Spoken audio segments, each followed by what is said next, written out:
ராஜ்யத்தின் சுவிசேஷம் இந்த நாளுக்குரிய தேவ வார்த்தை.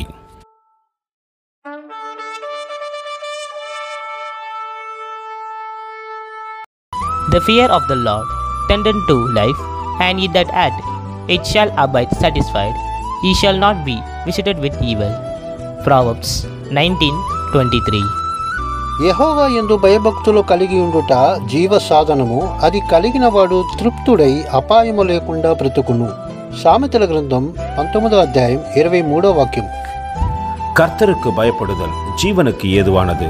அதை அடைந்தவன் திருப்தி அடைந்து நிலைத்திருப்பான். தீமை அவனை அணுகாது. நீதிமொழிகள் 19:23. அன்பின் தேவ பிள்ளைகளே, கர்த்தருக்கு பயப்படுகின்ற மனிதன் எப்படி ஆசீர்வதிக்கப்படுவான் என்பதை நாம் வேதத்திலே கொஞ்சம் பார்ப்போமா? அப்போஸ்தலர் நடபடிகளில் நீங்கள் வாசித்து பார்த்தீர்கள் என்றால் தெரியும். கொர்நேலியு என்ற 100க்கு அதிபதியை குறித்து அங்கே சொல்லப்படுகிறது.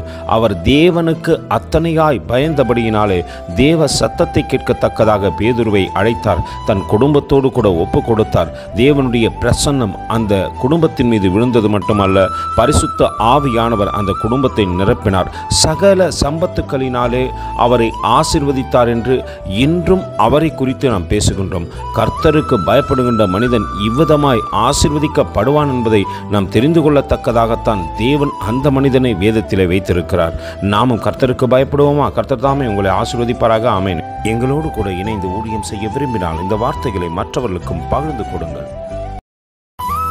Thank you for watching. God bless you.